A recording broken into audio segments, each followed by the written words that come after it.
good fun. Days like these are great. You get the whole industry together, and to have, companies and corporations like Interbet and Cape Racing who are so generous with sort of time and energy into making a day like this possible is it's fantastic for everyone.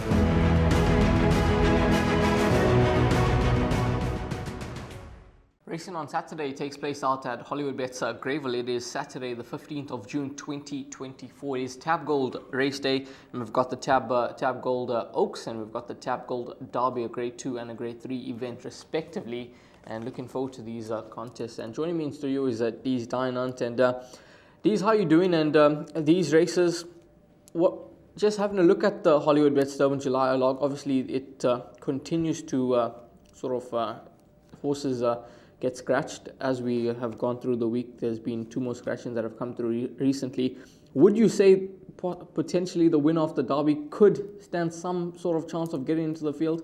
Yeah, it stands a chance. I mean, it's not a qualifying race for number one, but valued racing fans, I trust that you well. Yeah, it's not a qualifying race as you've come to know, but it's the last chance now. I mean, there's no other races after this. So, the one notable horse that's in there that wants to get in, I would say, there's few of them. Aragosta is one of them. I think Future Pearl, Cape Eagle, and without question is borderline as well.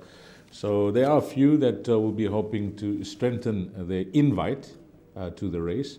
But I like to say well done to Tab Gold getting involved in 2 of those races. I'll be firmly part of that race meeting on Saturday, entertaining their clients, and looking forward to it. I think it promises to be a very good meeting, the 9 races that have been put on. Yeah, absolutely. And race number 1, 11:45 is the off time of the 1200 meter trip. It is a maiden plate for fillies and mares that will get the day started. The exotics begin with the running of race number 2. That will be the bipod getting underway, PA race 3, and the Pick 6 in race number 4. Before we get into race number 1, let's have a look at Avernian Goddess when finishing second, and we've got a couple of interviews. Avernian Goddess still the leader as they come to the 300. The Ghost is trying to put on pressure. Spirit of Lavana is running on down the inside. Icy Lancaster, and then comes Perlina Crown. Avernian Goddess, but Spirit of Lavana is a big runner. Perlina Crown's coming home strongly. Spirit of Lavana and Avernian Goddess, but it's Spirit of Lavana to win it. Second position will go to Avernian Goddess. Photo for third, Perlina Crown and the Ghost. Yeah, I got no problem with the 1200 meter trip. First time out, I thought she was rather unlucky. There was a split and he was heading in there and they closed him up. She still recovered and flew up and just got beat.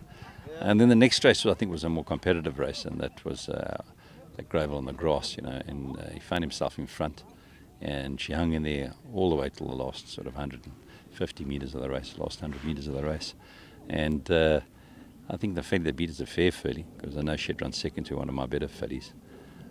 So she's got the form. She's nicely drawn. Of the first timers, I don't know anything about the first timers, but she's definitely got the form, and I think she needs a bit of luck in this race. That's all. She has, and she's a lovely filly. We bought her at I think it was the November sale, so she came in really late, and when we were going through the horses with Sandy and Eugene, we decided to bring up to Natal, but she was behind the 8th ball as far as being an early run in Natal. But she's really grown nicely in the warmer weather, and I think she's up to having her first run. I mean, if she doesn't run green, she's never been to Greyville. If she doesn't run green, she'll run a super race. She's a lovely filly, and I think she'll be in the shake-up.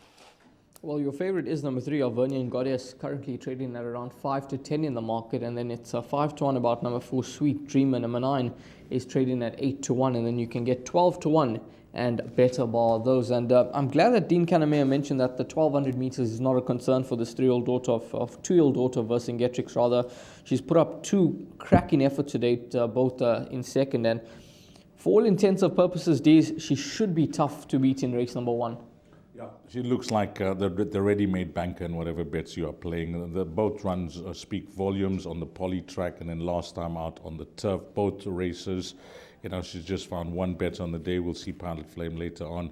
I think last time out, Dean mentioned that she was beaten by possibly a better filly at this stage of their careers in Spirits of Lavana, and he's got a line with his filly who looks special and was unlucky in the Alan Robertson. Yes. Yeah, I mean that was a good run from Avani Goddess. So she's the banker in all bets.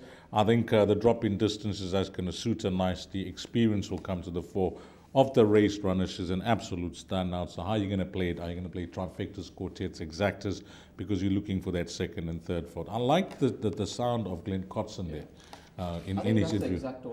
It looks that way, you know, because we got horses that are very much exposed, and if she shows any of that ability that he's speaking about and she brings it to the track, I think she'll run well. You know, he's talking about her being a late foal, but you're going to look at Avani Princess as well. She also was a late foal. She was also foaled in November, in fact, the 1st of November. So there's just days apart since they both were born, the numbers 3 and 4.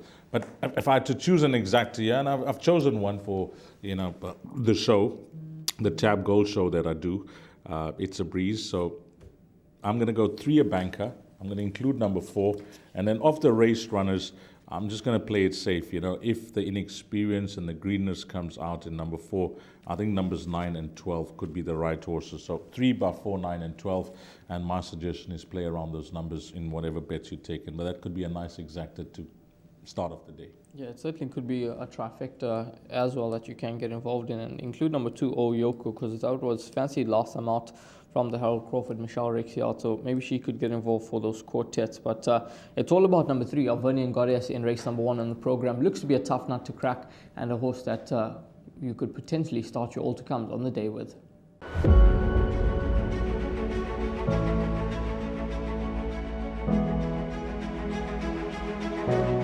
It's Donovan Everett from Cape Racing, and I'd just like to say it's an absolute pleasure to be involved with Intrabet and Cape Breeders in this golf day today here at Pearl Valley. It's fantastic for the industry to see all the relevant stakeholders coming down and having a good time and networking, and it's exactly what the industry needs right now in terms of moving forward and recreating some positivity to take us forward into the next year.